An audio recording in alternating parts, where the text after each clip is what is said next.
Hi, good afternoon, everybody. I decided to write this before I started going. Alright, so welcome to Math with Isaiah. Apologies for not using a black marker today. Okay, I'm not sorry for that, but. Alright, so today is day 10 of our Masterclass, 14 days Masterclass. Yesterday we talked about arithmetic progression. Today we'll be talking about geometric progression. But I want to do a quick recap on what we did yesterday, and there were a few things I did not explain. Alright, so quick recap. Recap on AP. Now, I said the formula for any nth term. Hey, I don't like this blue marker. Any nth term is a plus n minus 1d, right? So maybe you're looking for the first term. Let's just do that. So this is the nth term of any arithmetic progression sequence. I wrote a formula that I did not explain. That's why I want to do this. S equals 1 over 2 into bracket 2a plus n minus 1d. Yeah, so this formula is what I want to talk about. Now, this is the formula for sum of nth term of a sequence. So what this means is we want to know how many terms are in the sequence. Is it 20 terms or 50 terms or blah blah blah. So if you want to do that, this is the formula. So for instance, we have this sequence 1, 2, 3, 4, 5, 6, and this is a very general sequence. Very general. The first term, which is A. A is what? 1, like we did yesterday. A is 1. What's your D? What's the common difference in it? It's 1 now. This minus this minus this minus this. Now, to get your common difference, I think I said it yesterday, is either the second term minus the first term, or the third term minus the second term, or the fourth minus the third, or the fifth minus the fourth, or the sixth minus the fifth. Anyhow you want to do it. Equals 1. If you subtract this, you would always get the same 1. So now the common difference is 1. Now, we want to look for, let's try to look for the 20th term now. That's T20. What's the formula? T20 equals A. Let's write the formula first. Tn is A plus n minus 1d. Now what's A? 1. What's n minus 1? We're looking for the 20th term. That's T20. N is going to be 20 minus 1d. This will be what? 1 plus 19. What's D? D is 1.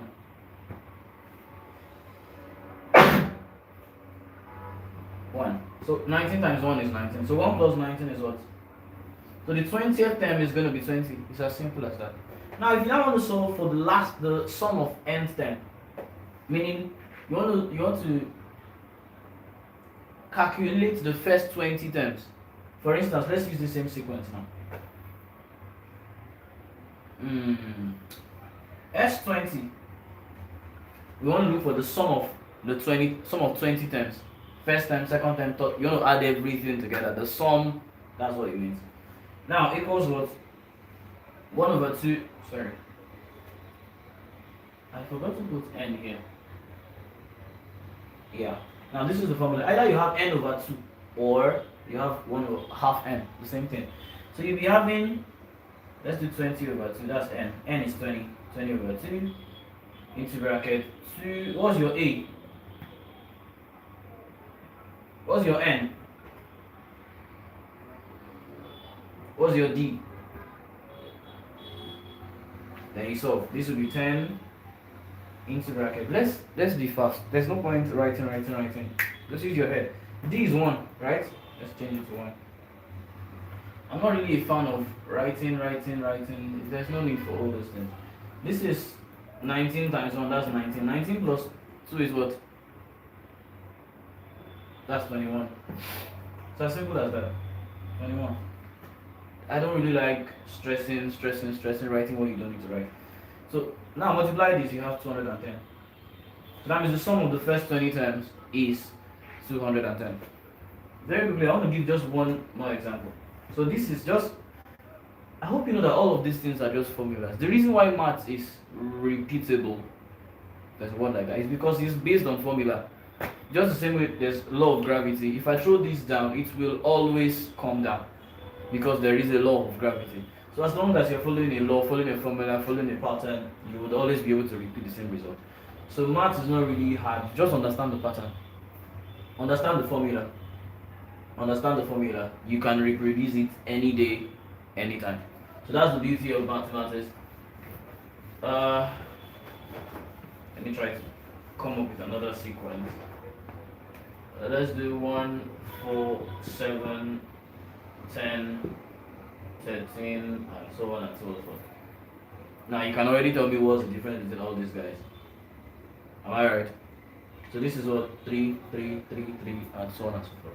Now what's A? A is your first term, is 1. D is your common difference, that's 3, right? This minus this, or this minus this. You get it? Now, let's look for the 10th term. We're looking for T10, right?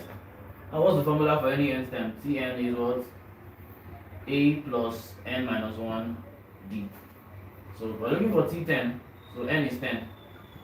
What's your A? 1. What's your n? 10 minus 1. What's your d? 3. There's no point writing too much. Can go straight to the answer from here. 10 minus 1, 9. 9 times 3, 27. 27 plus 1, 30. T10 is 30. Straight to the point. There's no point stressing any whatever. Now, what's next? Now let's now look for the sum of the first 10th term. I want to use that formula now. Sn equals n over 2 into bracket 2a plus n minus 1 d. Sum of the first 10 terms is what? S10, that's 10 over 2. What's your A? 1. What's your n? 10 minus 1. What's your d? 1. 10 over 2 is 5. Let's add everything. I don't like writing so much. 10 minus 1, 9. 9 times 1, 9. 9 plus this, 11. Simple. Now, so this is actually how you solve something like this.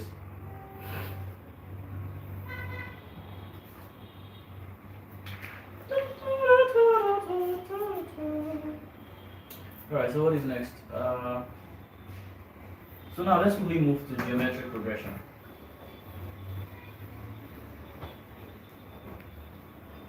So I had to do a quick recap on AP so you guys really get it. So that's basically what arithmetic progression is. Just know the formula, get your first term, get your common difference, master your formula, you're good to go. Alright, so now we're going to geometric progression. This one is a little different. You see it's the same pattern but just a little different. Geometric progression. Let me give like 30 seconds to 1 minute so you guys can, I don't know, think on that.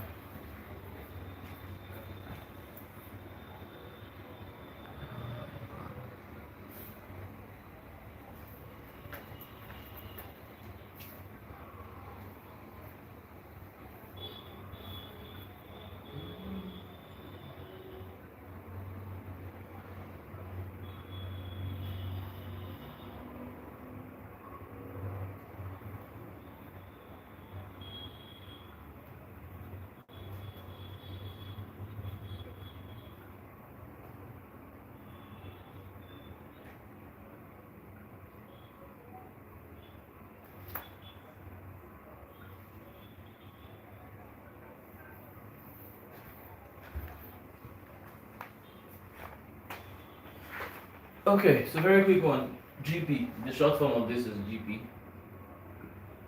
Now let me try to find a question that I can really use to explain this.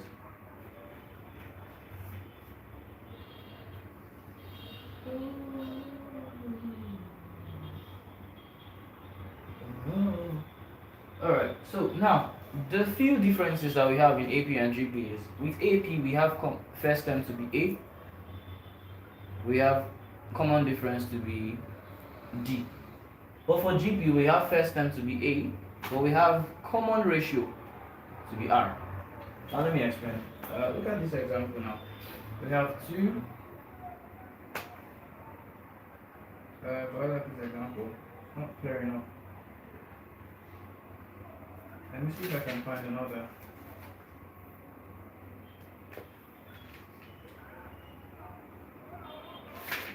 Alright. Let me write this, but I'm not going to solve it.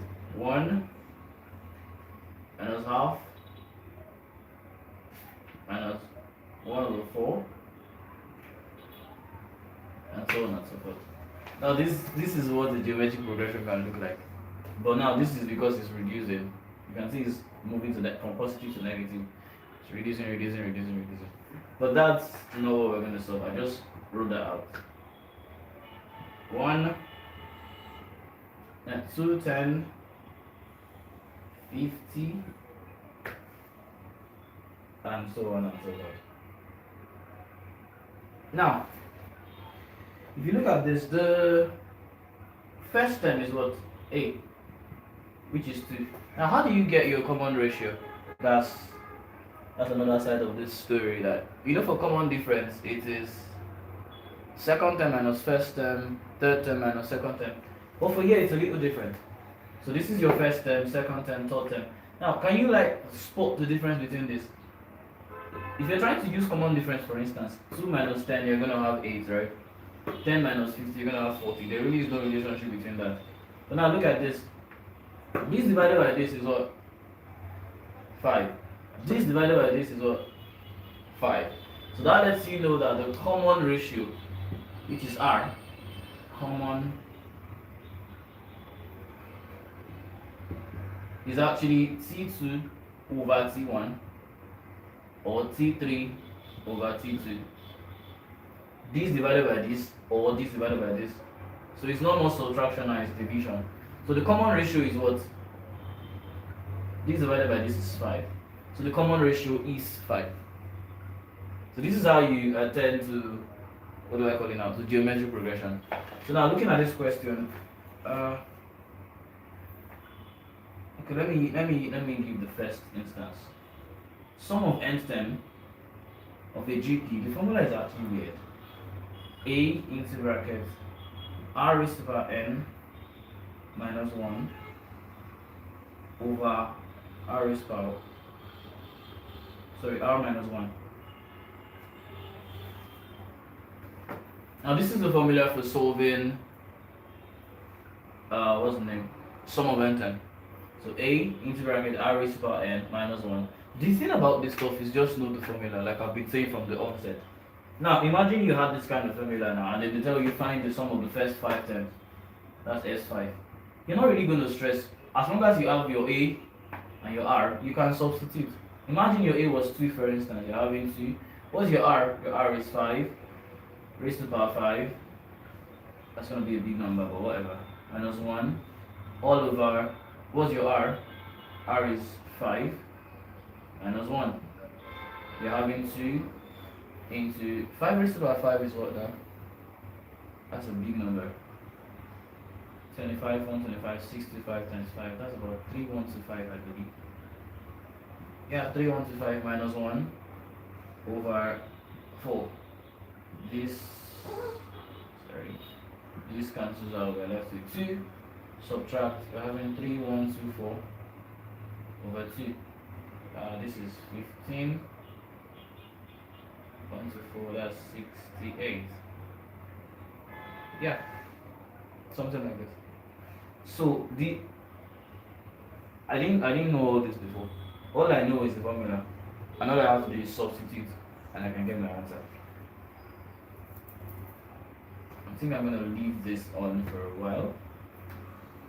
Yeah. So maybe just try to pen it down somewhere.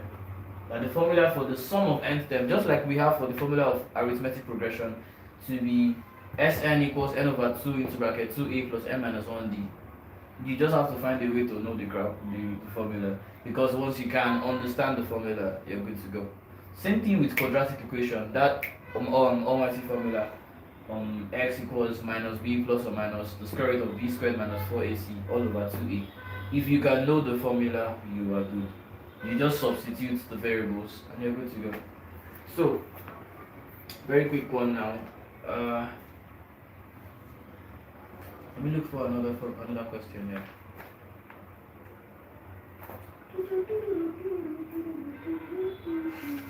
There are so much questions here.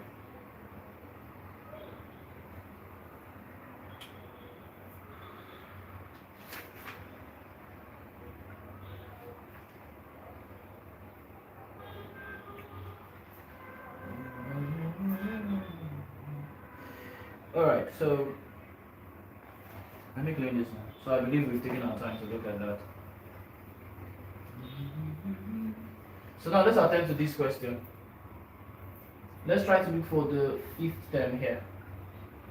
Now, what's your first term? The first term is A, right? A is 1. What's your common ratio? This divided by this. So now let's write it out. Minus 1 over 2 divided by 1. Now there's one thing in mathematics. You can actually change this sign to a multiplication sign. But once you change this sign to a multiplication sign, this fraction inverses. So if you're having 1 over 2 before, once you change it to multiplication, it becomes 2 over 1. But here we have 1 over 1, so it really doesn't change. So you have minus 1 over 2 times 1 over 1. It really doesn't change. So you're going to be having what? Minus 1 over 2. So that means your common ratio is minus 1 over 2. Now let's try to find the sum of the first 5 terms using that formula. S5 equals what? A into bracket r raised power n minus 1 over r raised power n minus 1. Am I correct? Yeah, sorry, r minus 1. Now, what's your A? A is 1 into bracket. What's r? Sorry, let me write it there. So you have A to be 1 into bracket. What's r raised to power n? Your r is this minus 1 over 2 raised to power n. N is what? 5 minus 1. All over, what's your r again? Minus 1 over 2 minus 1. This might look a little tricky because it has to do with fractions, but it's all still the same thing. Now, 1 times anything is still going to be 1. Now let's do this. Minus 1.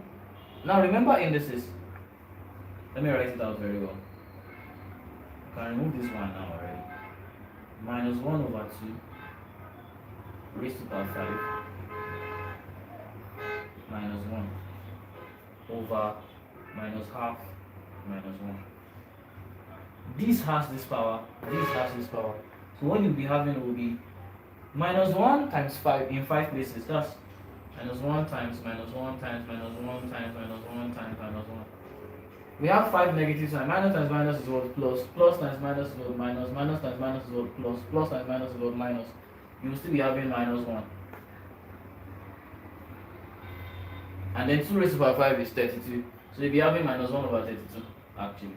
So that's what you have. That is this. So you have minus 1 over 32 minus 1 all over this minus half minus 1. Now let's do the LCM quickly. 32.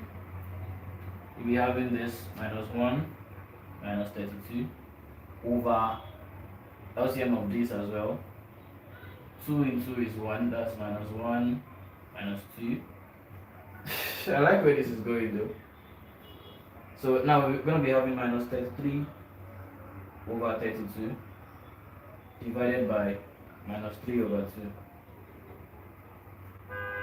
Now we're going to change this to multiplication sign now. Minus 33 over 32 times 2, that's minus 2 over 3. Once you change to multiplication sign, it inverses. Now, minus and minus becomes plus. So you'll be having what? Let's cut this here 1, this here 16, this here 1, this here 11. So we'll be having minus 11 over 16. Simple as that. This is going to be the sum of the first sum of the first 5 times. So that's basically how to solve geometric progressions. I don't know what tomorrow's topic is going to be, but just try to master this formula. This is the sum of nth terms. A into bracket r raised to the power n minus 1 over r minus 1. Once you know the formula, you're good to go. Get your A, get your R, you're good to go. For arithmetic progression, get your A, get your D, and you're good to go. Once you can get those two, you're fine. But remember the first topic, what we did was, the first examples yesterday that were leading to simultaneous equation. I would really implore that you go back and watch those things, because sometimes those are the kind of questions. The reason why I treated it first was because those are the kind of questions that you get in WAEC, JAMB. I've done that in quite a number of times. I've solved a lot of questions. So they don't really like bringing basic questions. They like bringing questions leading to something. So it can be word program leading to simultaneous equation, or arithmetic progression leading to simultaneous equation, or leading to quadratic equation, or leading to something. They just like to stress people.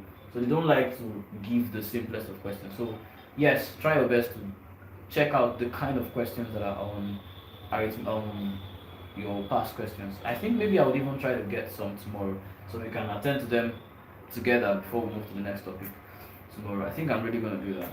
I'll take the time to do that. I wanted to share something that was when I was trying to prepare for this.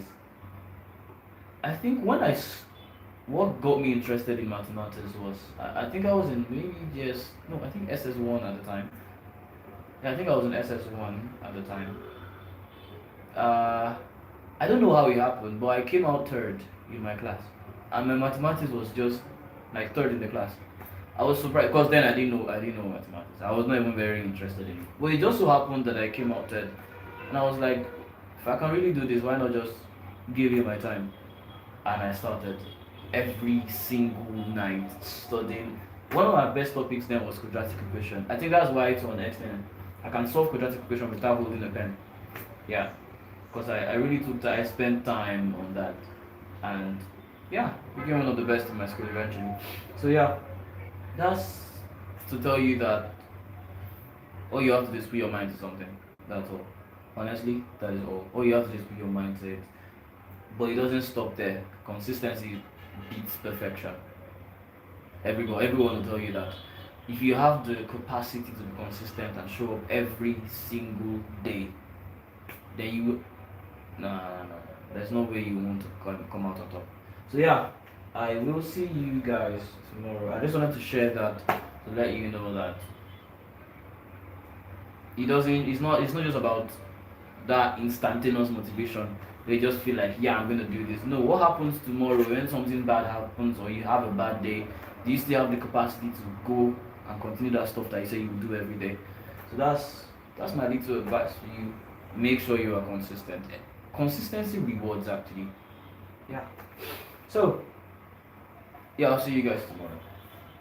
So tomorrow I'll try to get more questions. So I think what we'll do tomorrow is we just solve some more questions together, and then we'll move to the next topic. I usually don't know what the topic for the next day is. I don't know why, but I'm definitely going to check, and we're going to attend to it together. But I still want us to do surds.